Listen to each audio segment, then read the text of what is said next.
Hello friends. So hopefully তোমরা আমার class আরও অনেকটা করেছো।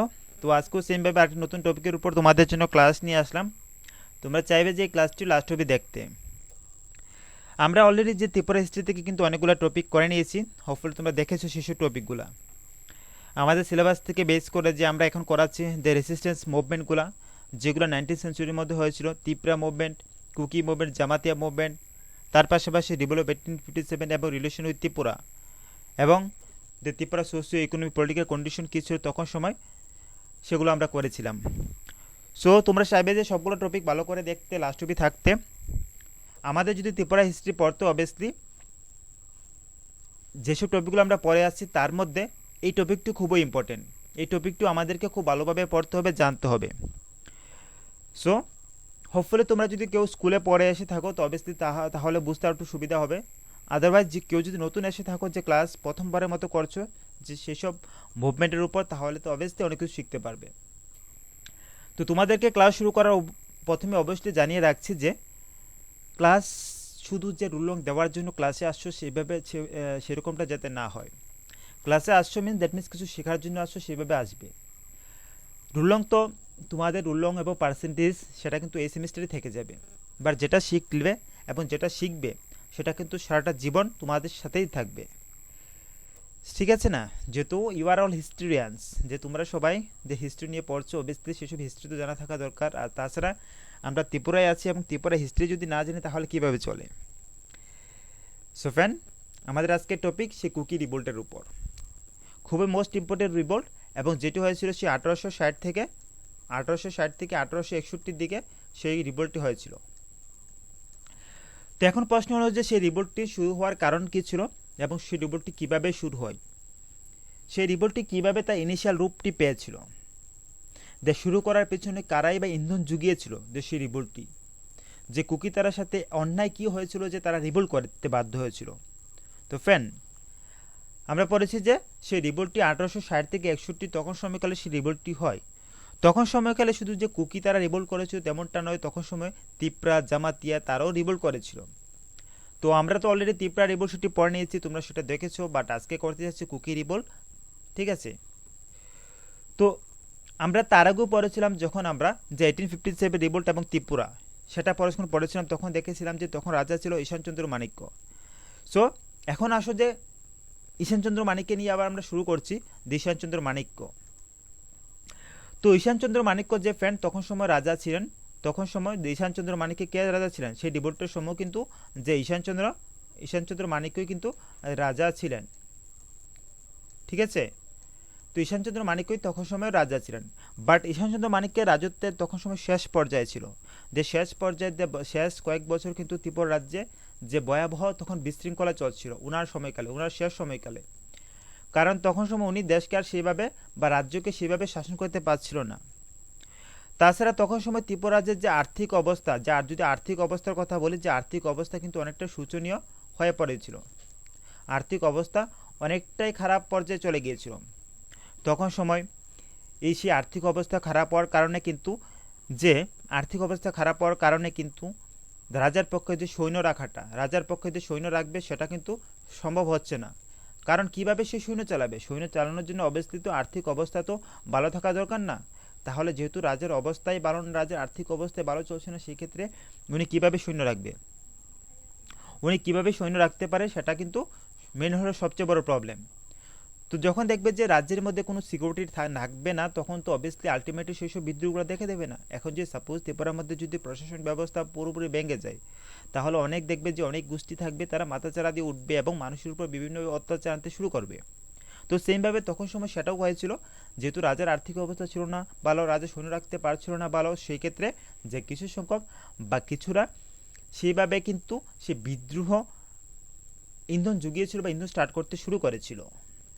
তাছাড়া ঈশানচন্দ্র মাণিক্য যখন সেই শেষ পর্যায়ে কিন্তু তখন সময় যে কোনো যুবরাজও কিন্তু মনোনীত করেননি, কোনো যুবরাজ ও মনোনীত করেননি।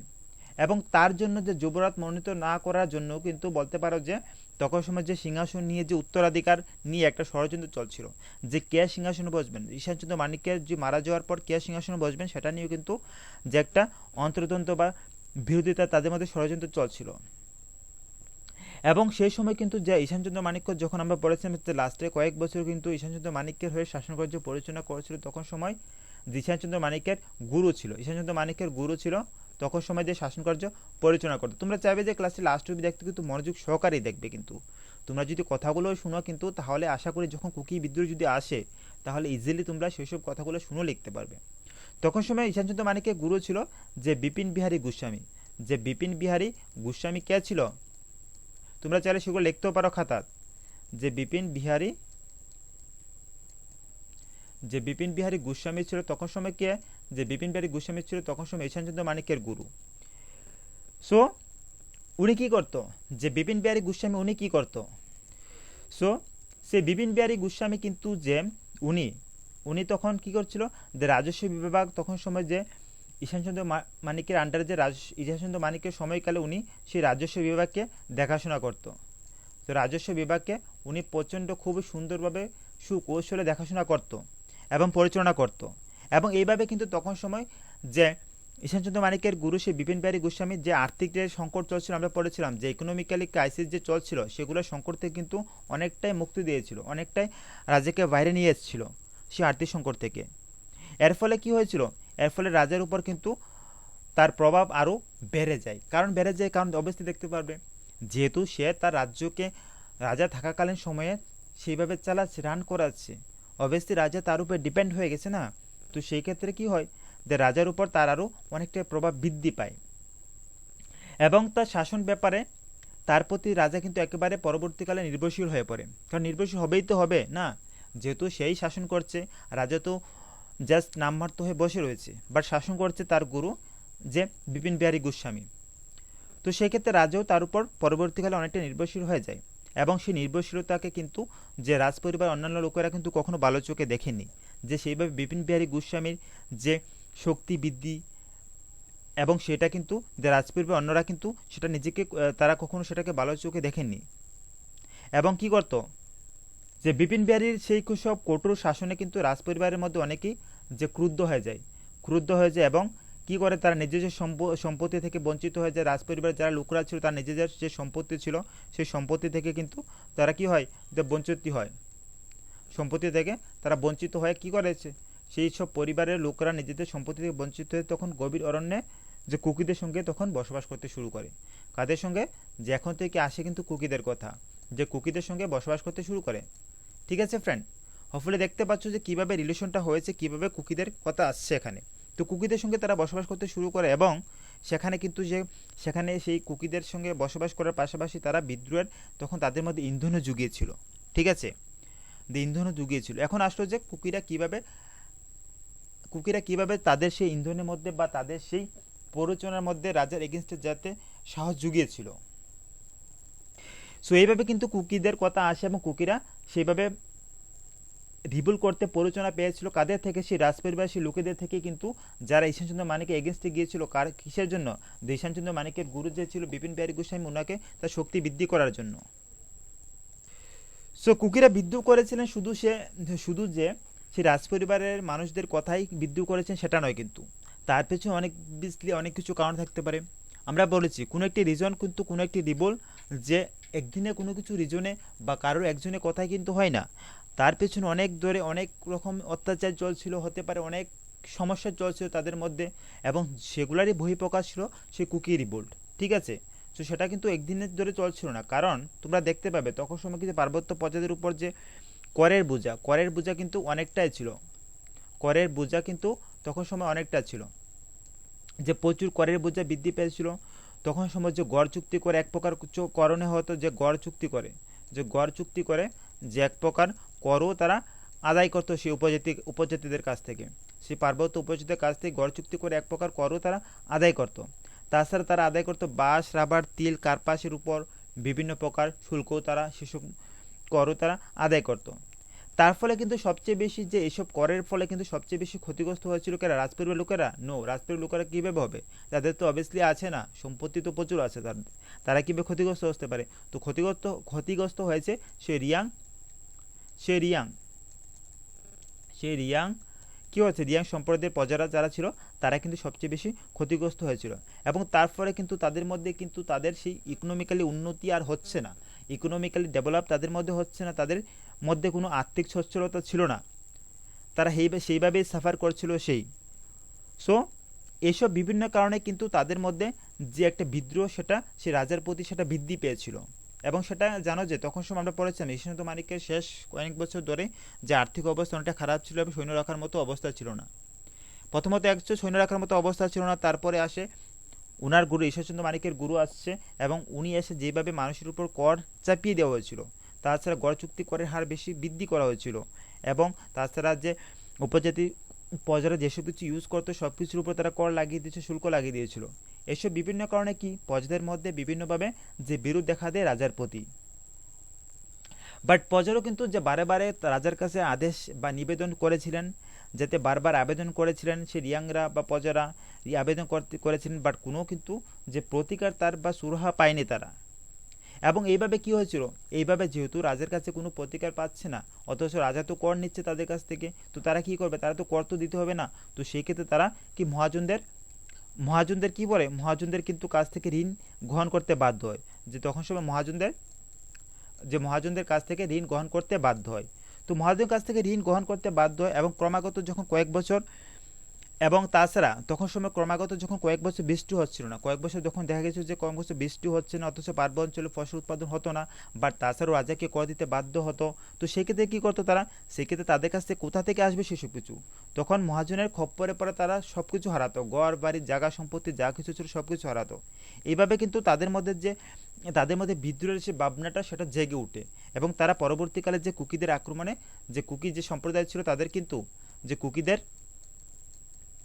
যে কুকিদের তারা আক্রমণে সাহায্য করে সেই রিয়াংরাও কিন্তু সবচেয়ে অনেকটা বেশি সাহায্য করেছিল কুকিদের, যাতে সে বিদ্রোহ করার জন্য, সে আক্রমণ করার জন্য। সো এইভাবে কিন্তু সেই রিভোল্ট তার ইনিশিয়াল রূপটি পেয়েছিল এবং রিভোল্ট তার সেটা শুরু হয়েছিল। তো এটা তো গেল দ্বিতীয় কারণ। প্রথম কারণ আমরা বলতে পারি যদি ফার্স্ট রিজন বলি, তাহলে বলতে হয় যে রাজপরিবার লোকেদের কথা।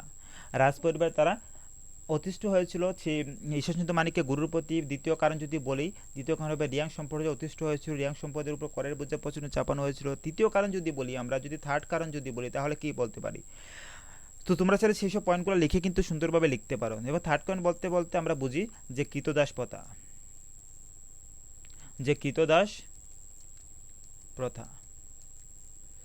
সো ফ্রেন্ড, থার্ড কারণ যদি বলি কৃতদাস প্রথা, সেই দিকে কৃতদাস প্রথা বলতে তোমরা অবভিয়াসলি বুঝে গেছো যে তখন সময় কি হতো, যে ত্রিপুরা রাজ্যের কিছু লোক কিন্তু যে কৃতদাস সংগ্রহের জন্য সেই সম্প্রদায়ের বা কুকিদের আক্রমণ করতো। কি করা হতো, তারা বিভিন্ন সেসব সম্প্রদায়কে আক্রমণ করে তাদের থেকে লোকদের ছিনিয়ে এনে তাদের থেকে কৃতদাস বানানো হতো। তো সেটাকে কেন্দ্র করে কিন্তু যে কুকিদের মধ্যেও সে বিদ্রোহ দেখা দিয়েছিল, যে কুকিরা শুধু যে তাদের প্ররোচনা এসেছিল যে রিয়াংদের কথা এসছে বা সে রাজপরিবারের লোকেদের কথা এসছে, তেমনটা নয়। যে কুকিদের উপরে কিন্তু প্রচণ্ডভাবে আঘাত আনা হয়েছিল সে রাজপরিবারের কিছু লোকদের দ্বারা। তারা চাইতো যে কুকিদের মধ্যে থেকে কিছু লোককে যাতে কৃতদাস বানানো যেতে পারে, তাহলে সেটা তাদের সুবিধা হবে। তো সেই জন্য কিন্তু তারা কুকিরাও কিন্তু তাদের মধ্যে বিক্ষোভের সৃষ্টি হয়েছিল ফ্রেন্ড। তো এইসব বিভিন্ন কারণ যখন পরবর্তীকালে একসাথে আসে, তখন সেটা কিন্তু একটা বৃহৎ রূপ ধারণ করেছিল, এবং বৃহৎ রূপ ধারণ করার পর অনেকটা বড় আকার ধারণ করার ফলে কিন্তু 1860 থেকে 61 খ্রিস্টাব্দে তখন সেই বিদ্রোহটি হয়েছিল। সো এইভাবে কী করলো, তারা বিভিন্ন জায়গার মধ্যে তারা বিভিন্নভাবে অনেক কিছু যে কর্মকাণ্ড শুরু করলো, বিভিন্নভাবে গ্রামগুলো লুণ্ঠন করতে শুরু করলো, বিভিন্নভাবে রাজাকে যেভাবে আক্রমণ করা হচ্ছে সেভাবে সম্পূর্ণভাবে তারা ট্রাই করতে শুরু করলো। এইভাবে কিন্তু সেই রিভোল্ট একটা সময় পরে বৃহৎ পর্যায়ে চলে গিয়েছিল। পরবর্তীকালে কিন্তু দেখা গিয়েছিল যে ত্রিপুরা এবং তার পার্শ্ববর্তী অঞ্চলে কিন্তু অবাধ লুণ্ঠন রাজ্যে তারা করতো, লুট রাজ্য তারা চালাতো। এবং তখন সময় সেটা নেতৃত্ব দিয়েছিল যে রতন পুইয়া নামে তো রতন পুইয়া নামে নেতৃত্বের কিন্তু আনুমানিক বা 400 থেকে 500 কুকি কিন্তু যে খন্টল পরগনা প্রবেশ করে এবং তারা কয়েকটি গ্রাম পুরা ধ্বংস করে দেয়, বশীভূত করে দেয় এবং প্রায় 100 থেকে প্রায় 185 জন, যে 185 জন 185 যে 185 জনকে হত্যা করে এবং 100 জনকে তারা বন্দি করেছিল। এইভাবে তারা বিভিন্নভাবে লুণ্ঠন রাজ চালাতো, ঠিক আছে। এবং সেটা কার নেতৃত্বে করেছিল? সেই রতন পুইয়ার নেতৃত্বে তারা সেভাবে বিদ্রোহ করেছিল এবং বিভিন্নভাবে বিভিন্ন গ্রামকে ধ্বংস করেছিল। তাছাড়া তো তারা বিশেষ করে প্রথমে স্টার্ট করেছিল আমি বলেছিলাম যে ছাগল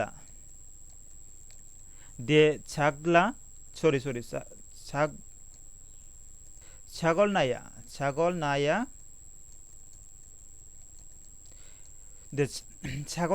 থানার অন্তর্গত অনেকগুলো গ্রাম তারা সেভাবে ধ্বংস করে দেয়। এই গ্রামগুলো ছিল তো ব্রিটিশ এলাকাভুক্ত। এই গ্রামগুলো যদি কথা বলা হয়, সেই গ্রামগুলো ছিল কিন্তু ব্রিটিশ এলাকাভুক্ত। যারা ব্রিটিশ এলাকাভুক্ত মধ্যে সেভাবে করতে শুরু করে, বাট অধিকাংশ ছিল কিন্তু ত্রিপুরা রাজ্যের জমিদারি অন্তর্ভুক্ত ছিল।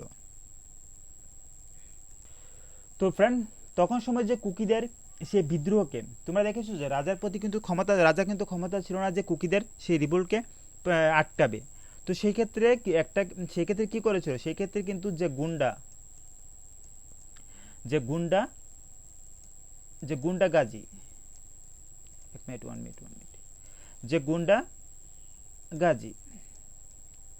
কি ছিল? যে গুন্ডাগাজী নামে কিন্তু একদল সাহসী ব্যক্তি কিন্তু যে কি করেছিল, কিছু সংখ্যক বন্দুক এবং লোক সংগ্রহ করে সেই কুকিদের কিন্তু অগ্রগতি সেটা বাধা দিয়েছিল যে তারা যাতে তাদের অগ্রগতিকে আর এগোতে না পারে। তো সেই জন্য সেই গুন্ডাগাজী নামে কিছু সংখ্যক যে সাহসী ব্যক্তি সেই বন্দুক এবং লোকদের নিয়ে কিন্তু তাদের সেই কুকিদের অগ্রগতি সেটি বাধা দেয়, তাদের অগ্রগতিকে। এদিকে যখন ত্রিপুরা জেলা ম্যাজিস্ট্রেট তখন সময় ত্রিপুরার যে জেলা ম্যাজিস্ট্রেট ছিল, তখন সময় ত্রিপুরা সেই জেলা ম্যাজিস্ট্রেট কিন্তু সেসব কিছু খবর পেয়ে আক্রমণের খবর পেয়ে তারা সমস্ত পুলিশ সেখানে তারা পাঠাতে শুরু করে। কিন্তু সেই ম্যাজিস্ট্রেটের সমস্ত পুলিশ আসার আগে কিন্তু কুকিরা যে জঙ্গলে পলায়ন করে এবং গ্রামগুলি থেকে সোনা রূপা লোহা সব কিছু লুট করে তারা কোথায় যায়? জঙ্গলে পলায়ন করতে শুরু করে। তো তাদের আর তো দেখা পেল না, তো পুলিশ সেইভাবে তাদেরকে আর আটকাতে পারলো না। তো তারা কি করে? সমস্ত প্রকার লুট করে তারা জঙ্গলে চলে গেছে। সো ফ্রেন্ড, কুকিরা এবং তাদের যে সহযোগী যে রিয়াংরা ছিল, যে কুকিরা এবং তাদের সহযোগী যে রিয়াংরা ছিল, তাদের আক্রমণ কিন্তু যে ত্রিপুরা রাজ্যের মধ্যে তারা সীমাবদ্ধ রেখেছিল তেমনটা নয় কিন্তু ফ্রেন্ড। তাছাড়া ত্রিপুরা পার্শ্ববর্তী অঞ্চলে যেগুলো ব্রিটিশদের অধিকারভুক্ত ছিল সেক্ষেত্রে কিন্তু বা সেই জায়গাতে কিন্তু তারা যে লুণ্ঠন রাজ চালিয়েছিল। এবং সম্ভবত মনে করা হয় যে তারা যে সেগুলো চালিয়েছিল সেটাকে যে ত্রিপুরা রাজ্যকে যে অযোগ্য প্রতিপন্ন করার জন্য, যে অযোগ্য দেখানোর জন্য সেটা তারা করেছিল। যে ব্রিটিশদের দেখাতে চাইছে যে ত্রিপুরা রাজ্য কতটা শক্তিশালী যে সেসব বিদ্রোহকে দমন করার ক্ষেত্রে, বা ত্রিপুরার মধ্যে কীভাবে সেসব বিদ্রোহগুলো মাথাচাড়া দিয়ে উঠছে, ত্রিপুরা রাজ্যকে হেয় করা, নিচু করা, সেটাই অনেকে লক্ষ্য ছিল। যে তখন সময় সম্ভবত সেটা বলা হয় যে ত্রিপুরা রাজ্যকে অযোগ্য প্রতিপন্ন করার জন্য সেসব বিদ্রোহগুলো তারা অর্গানাইজ করেছিল বা সেইভাবে তারা সেসব কিছু করেছিল। বাট সেটাও কারণ হতে পারে যে ত্রিপুরা রাজ্যকে ছোটো করা, তাছাড়া ত্রিপুরা রাজ্য কতটা শক্তিশালী সেটাও হতে পারে। তাছাড়া আমরা তো পড়েছিলাম সেসব রিজনগুলোও মেনলি দায়ী ছিল। সো ফ্রেন্ড, এইসব আক্রমণের পর কিন্তু যে এইভাবে কুকিদের আক্রমণের পর কী করলো? কুকিদের আক্রমণের পর অবশ্যই কিছু না কিছু তো ব্যবস্থা নেবে যে ইংরেজ সরকার। আমরা জানি ত্রিপুরা স্বাধীন রাজ্য ছিল, বাট সেক্ষেত্রে কিন্তু যে ত্রিপুরা যখন কোনো কিছু ডিসিশন নিতে হবে, তো অবভিয়াসলি কিন্তু ত্রিপুরা সরকার কিন্তু যে ব্রিটিশদের থেকে তাদের পরামর্শ নেবে। আমরা পরে দেখেছিলাম যে ত্রিপুরার মধ্যে পলিটিক্যাল এজেন্টও কিন্তু অ্যাপয়েন্ট করা হয়েছিল। তারও বিভিন্ন কারণ ছিল যে কেন সেই পলিটিক্যাল এজেন্টকে অ্যাপয়েন্ট করা হয়, ঠিক আছে। কারণ ত্রিপুরার সবাই সকল প্রকার খোঁজখবর নেওয়ার জন্য সেসব পলিটিক্যাল এজেন্টকে অ্যাপয়েন্ট করা হয়েছিল। এই জন্য কী করে, যে এই আক্রমণের পর কিন্তু পার্বত্য অঞ্চলের জন্য ইংরেজ সরকার কিন্তু তখন সময় যে একজন কী করেছিল, তখন সময় একজন যে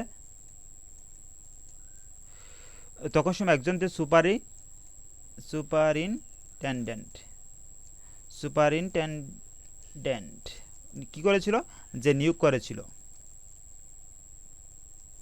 সুপারিনটেন্ডেন্ট তখন সময় নিযুক্ত করেছিল।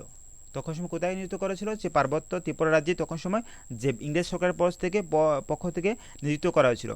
তো ওনার কাজ ছিল বেসিক্যালি, ওনার কাজ ছিল যে প্রধানত যে এই সমস্ত যে হামলার সম্পর্কে যে ইংরেজ সামরিক বাহিনী বিস্তারিত খোঁজখবর নেওয়া, যে এসব হামলা যে হয়েছিল বা হামলা শুরু হওয়ার কারণটা কী ছিল, যে তারা কিসের জন্য সেসব হামলাগুলো শুরু করেছিল বা সেসব বিদ্রোহগুলো কেন হয়েছিল। তো তার জন্য যে ইংরেজের পক্ষ থেকে ত্রিপুরার মধ্যে ওনাকে যে অ্যাপয়েন্ট করা হয়, ওনাকে রাখা হয় যাতে সেসব খবরাখবর নিতে পারে। তো তার জন্য কী করেছিল, যে 1861 খ্রিস্টাব্দে, যে 1861 খ্রিস্টাব্দে তখন যে ইংরেজ সরকারের পক্ষ থেকে 1861 খ্রিস্টাব্দে যে ক্যাপ্টেন রাবান ছিল, ক্যাপ্টেন রাবানের নেতৃত্বে তখন সময় কী হয়েছিল, উনি ছিলেন কি যে ক্যাপ্টেন রাবান, ওনার নেতৃত্বে কী করেছিল, একদল সৈন্য পাঠিয়েছিল, একদল সৈন্য পাঠিয়েছিল কিসের জন্য পাঠিয়েছিল, যে কুকিদের যে সর্দার ছিল, কে সর্দার ছিল, যে রতন পুইয়া, যে কুকিদের সেই সর্দার ছিল রতন পুইয়া, ওনাকে শাস্তি দেওয়ার জন্য তার গ্রামে অভিযান করে। বাট কুকিরা কিন্তু কী করেছিল, কুকিরা খুবই স্মার্ট ছিল, তারা কী করেছিল, তারা অবশ্য তাদের সঙ্গে তো কোনো যুদ্ধ করেনি, কোনো যুদ্ধ করেনি, বাট তারা নিজেদের গ্রাম কী করেছিল, অগ্নিদগ্ধ বা পুড়িয়ে দিয়ে তারা জঙ্গলে আশ্রয় গ্রহণ করতে শুরু করে। তখন ক্যাপ্টেন যে রাবান ছিল তখন কিন্তু তাদের তো ওনাকে তো পায়নি। সো ক্যাপ্টেন রাবান যখন যে কুকিদের গ্রামে বা কুকিদের সেই গ্রামে অভিযানে ব্যস্ত ছিলেন, যে কুকিদের সেই গ্রামে গিয়েছিলেন কিসের জন্য, যে রতন পুয়াকে শাস্তি দেওয়ার জন্য। আর তখন সময় কুকিরা কী করলো, তখন সময় কুকিরা কিন্তু উদয়পুর আক্রমণ করলো। তখন সময় কুকিরা আবার যে উদয়পুর তখন সময় আক্রমণ করে আবার। তারা তো তাদের গ্রাম পুড়িয়ে দিয়েছিল, পুড়িয়ে দিয়ে কি জঙ্গলে আশ্রয় নিয়েছিল। বাট যখন সময় যে ইংরেজ যে ক্যাপ্টেন ছিল, ক্যাপ্টেনের নাম হচ্ছে রাবান যে ছিল, উনি যখন সেই কুকিদের গ্রামে অভিযান করে তখন সময় যে কুকিরা কী করেছিল, কুকিরের সঙ্গে উদয়পুরে চলে গিয়ে উদয়পুরের মধ্যে তারা কী করে, উদয়পুরকে আক্রমণ করে। সো সেই কুকিরা কী করেছে, উদয়পুরের নিকটবর্তী যে চন্দ্রপুর ছিল, উদয়পুরের নিকটবর্তী চন্দ্রপুর ছিল, যে উদয়পুর নিকটবর্তী যে চন্দ্রপুর ছিল, সেই চন্দ্রপুরের একটি বড় বাজার তার ধ্বংস করে দেয় এবং 3টি গ্রাম সেখানে জ্বালিয়ে দেয়। সেইভাবে তারা কিন্তু তাদের আক্রমণ চালাতে থাকে বা শুরু করতে থাকে, এবং তার ফলে কিন্তু প্রায় 1.5 লক্ষ লোক নিহত এবং 200 লোক প্রায় বন্দী হয়। প্রায় 1.5 লক্ষ লোক কী হয়েছিল, তাদের আক্রমণে 150 লোক প্রায় নিহত হয় এবং প্রায় 200 লোক বন্দী হয়। সো কুকিরা যে এসব কিছু করতে পেরেছে, শুধু তারা একার যদি থাকতো বা সিঙ্গেল যদি পার্টি হতো তাহলে করতে পারতো না। তার মধ্যে অনেকেই সাপোর্ট করেছিল, রিয়াংরা করেছিল, তার রাজপরিবারের লোকেরা করেছিল, তার জন্য কিন্তু তারা সেভাবে তাদের বিদ্রোহকে অনেকটা সেই গভীর পর্যায়ে নিতে পারছিল। তো পরবর্তীকালে দেখা গিয়েছিল যে 1860 খ্রিস্টাব্দে কিন্তু যে কুকি আক্রমণের সঙ্গে জড়িত সন্দেহ, তখন ঈশ্বরচন্দ্র মানিক্য যে বিদ্রোহী বাতা ছিল, বিদ্রোহী যে বাইরা ছিল, তাদেরকে কিন্তু যে কী করেছে, তাদেরকে গ্রেপ্তার করেছে। তার মধ্যে ছিল নীলকৃষ্ণ একজন ওনার ভাই ছিল। তারপরে ছিল যে কৃষ্ণচন্দ্র ছিল আরেকজন ভাই। তো তাদেরকে কী করেছে, যে গ্রেপ্তার করেছিল, কিন্তু উপযুক্ত প্রমাণের অভাবে কিন্তু পরবর্তীকালে তাদেরকেও যে ছেড়ে দেওয়া হয়েছিল। সো ফ্রেন্ড, এইসব ঘটনার জন্য কিন্তু ব্রিটিশ সরকার ত্রিপুরা রাজার প্রতি অনেকটা যে বিরক্ত বোধ হয়েছিল, কারণ তারা দেখতে পেয়েছিল ত্রিপুরা রাজা ততটা যোগ্য নয়, অযোগ্য। কারণ তারা তাদের নিজস্ব বিদ্রোহগুলো তারা দমন করতে পারছিল না। তো সেই ক্ষেত্রে যেহেতু অযোগ্য বলে এসব উপদ্রব যে বৃদ্ধি পেয়েছিল, এবং সীমান্তে তখন উপযুক্ত রক্ষীবাহিনী না থাকায় কিন্তু যে কুকিরা সীমান্ত অতিক্রম করে তখন ব্রিটিশ এলাকায় তারা প্রবেশ করে। সো এমন ধরনের কথাও শোনা যেতে লাগলো যে তারা কী করলো, যে ক্রমাগত যদি এইভাবে যে ব্রিটিশ কর্তৃপক্ষ যদি দেখতে পায় যে এইভাবে বিদ্রোহ চলছে ত্রিপুরার মধ্যে, তাহলে ত্রিপুরাকে কিন্তু ব্রিটিশ সাম্রাজ্যে খাস এলাকাভুক্ত তারা করে নেবে। তো সেটাও তারা বলতে লাগলো বা সেটা শোনা যেতে লাগলো। সো পরবর্তীকালে যে ব্রিটিশ সরকার ত্রিপুরা রাজ্যকে সুরক্ষিত করার জন্য তখন সময় যে পরবর্তীকালে যে পার্বত্য ত্রিপুরাতে কিন্তু যে সুপারিনটেন্ডেন্ট ক্যাপ্টেন গ্রাহামকে তারা পাঠিয়েছিল, যে সুপারিনটেন্ডেন্ট ক্যাপ্টেন গ্রাহামকে কোথায় পাঠিয়েছিল, যে ক্যাপ্টেন গ্রাহামকে তারা ত্রিপুরা পাঠিয়েছিল। কিসের জন্য পাঠিয়েছিল, যাতে সে বিদ্রোহগুলো অনুসন্ধান করতে পারে এবং সেগুলোকে বিদ্রোহ দমন করতে পারে এবং ত্রিপুরা রাজ্যকে সর্বপ্রকার সহযোগিতা করতে পারে। সো ওনাকে পাঠিয়েছিল 1861 খ্রিস্টাব্দে, সে 1861 খ্রিস্টাব্দে আগস্ট মাসে আগরতলায় ওনাকে পাঠিয়েছিল, যাতে ত্রিপুরা রাজার সঙ্গে সাক্ষাৎ করে বা দেখা করে যাতে সীমানা সম্পর্কিত বা সীমানা রক্ষা সম্পর্কিত সেসব আলোচনা করতে পারে এবং সঠিক ব্যবস্থা নিতে পারে। ত্রিপুরা রাজা কিন্তু সীমানা সুরক্ষার ব্যাপারে ব্রিটিশ কর্তৃপক্ষের নির্দেশে কিন্তু কয়েকটি ব্যবস্থা তখন সময় অবলম্বনও করেছিলেন এবং ওনার যেসব কথা ছিল সেগুলো রেখেও ছিলেন। তো পরবর্তীকালে উনি কে ছিলেন গ্রাহাম। তো সুপারিনটেন্ডেন্ট ক্যাপ্টেন গ্রাহাম কিন্তু পরবর্তীকালে যে 1862 খ্রিস্টাব্দে পরবর্তীকালে যে তখন কুকি সর্দার কে ছিলেন আমরা পড়েছেন যে রতন পুয়ার সঙ্গে দেখা করেন এবং চুক্তি সম্পাদক করে এবং এই চুক্তির মাধ্যমে স্থির করে যে ব্রিটিশ সরকার প্রতি বছর যে রতন পুয়াকে প্রায় 400 ইয়েস তখন সময় 400 কিন্তু প্রচুর টাকা ছিল, 400 টাকা পুরস্কার দেবেন। তার পাশাপাশি আরও দুজন কুকি সর্দার ছিলেন এবং তাদের প্রত্যেককে যে 800 টাকা দেওয়া হবে। এইভাবে কিন্তু সেসব কুকি বিদ্রোহগুলো কী করেছিল, সীমিত করেছিল বা শেষ করে দিয়েছিল তারা, কারণ সেটা করাটা দরকার ছিল। যদি সেইভাবে যদি না করতো তাহলে কিন্তু সেই বিদ্রোহ আরও অনেকটা বড় দেখা দিত। তো সেক্ষেত্রে তাদের যে নেতা ছিলেন, তাদের সেই লিডার ছিলেন, তাদেরকে সেসব পুরস্কার দিয়ে কিন্তু সেই বিদ্রোহকে অনেকটা দমন করে দিয়েছিল। সো তাহলে এখন আমরা বলতে পারি কি, যদি পরিশেষে আমরা যদি তার শেষ দেখি বা শেষ খুঁজি তাহলে কি বলতে পারি আমরা, যে 1860 থেকে 61 খ্রিস্টাব্দের যে রিভোল্ট ছিল কুকি রিভোল্ট, সেই আক্রমণ কিন্তু যে নিছক একটি আক্রমণ বললে ভুল হবে, সেটা শুধু একটা আক্রমণ ছিল যে একটা আঘাত এনেছিল, সেরকমটা হতে পারে না। তো সেরকমটা কখন হতে পারে না, সেরকমটা কখন হবে না, কারণ আমরা দেখেছিলাম প্রথমত যে রিয়াং যে প্রজারা ছিল তারা কিন্তু যে মহাজনী প্রথায় কিন্তু তারা অনেকটা অসন্তুষ্ট ছিল, যেইভাবে কর তাদের উপর চাপিয়ে দিয়েছিল। তাছাড়া তারা কুকিদের উপর যেভাবে আক্রমণ এনেছিল যাতে কৃতদাস বানানোর জন্য। তাছাড়া তখন সময় যে রাজপরিবারের মধ্যে যে বিক্ষুব্ধ ব্যক্তি ছিল যারা সেই আন্দোলনের সাথে জড়িত ছিল, তাদের যে নিজস্ব স্বার্থ সেটা চরিতার্থ হচ্ছিল না, এবং সেসব বিভিন্ন কারণে কিন্তু যে সেই কুকি রিভোল্ট সেটা করতে বাধ্য হয়েছিল ফ্রেন্ড। তো এই ছিল আজকে আমাদের ক্লাস। আমরা তোমাদের কুকি রিভোল্টটি পড়ে দিলাম অবভিয়াসলি খুব সুন্দরভাবে ইজি করে। তোমরা যদি ভালো লেগে থাকে অবভিয়াসলি দেখবে, আরেকবার দেখবে, ঠিক আছে? তাহলে কিন্তু আর পড়তে হবে না, সেই রিভোল্টে যদি আসে ইজিলি তোমরা লিখতে পারবে। সো ফ্রেন্ড, অবভিয়াসলি এখন তোমরা তোমাদের রুলং এবং নাম লিখবে। তোমরা সবাই তোমাদের নাম এবং রুলংও ঠিক করে লেখো না। অনেকে দেখি যে রুলং তো লেখে না বাট নাম লেখে, অনেকে দেখি নামের ক্যাপিটাল স্মল ঠিক করে লেখে না। তোমরা যেভাবে লিখবে কিন্তু সেভাবে কিন্তু যাবে, ঠিক আছে? তোমরা যেভাবে লিখবে কিন্তু সেভাবেই যাবে। তো তোমরা অন্তত নিজের নাম লিখবে, তারপর তোমার নামটা কি সেটা লিখবে, নেম লিখে বাস রুলং লিখে তোমাদের রুলং লিখবে। অনেকে যে নাম রুলংয়ে মিক্সড করে লিখে পাঠাচ্ছ, তো হোয়াট ইজ দিস? তো খুব সুন্দরভাবে লিখে তারপরে সেন্ড করবে। তোমরা সবাই কলেজে পড়ো, ঠিক আছে না? তো সেইভাবে পাঠাবে যেভাবে সুন্দর হয়, যাতে দেখলেও ভালো লাগে না। সো তোমরা সবাই কিন্তু ক্লাস শেষ হবার যে উইদিন 10 to 20 মিনিটের মধ্যে পাঠাতে হবে। আমরা দেখি যে রাত্রেও অনেকে যে তোমাদের নাম এবং রুলং পাঠাচ্ছ, হোয়াট ইজ দিস? রাত্রেও কি তোমাদের রিপোর্ট পাঠাবো? তো আমরা রিপোর্ট কিন্তু ক্লাস শেষ হওয়ার 1-2 ঘন্টা পরেই কিন্তু পাঠিয়ে দিই। তারপরে কেউ যদি রুলং দিয়ে থাকো তাহলে কোনো লাভ হবে না। অনেকে দেখি যে আমি বলছি টাইম আপ, তবুও দেখি রুলং পাঠাচ্ছ। তো ক্লাস শেষ হওয়ার উইদিন 10 to 20 মিনিটের মধ্যে পাঠাতে হবে, ঠিক আছে? তার জন্য বলি যে প্রত্যেকটা ক্লাস অনলাইন দেখবে, লাইভ দেখবে, তারপরেই পাঠাবে, ঠিক আছে friend? So till then, thank you, stay safe, stay healthy, and don't forget to skip money. Thank you all.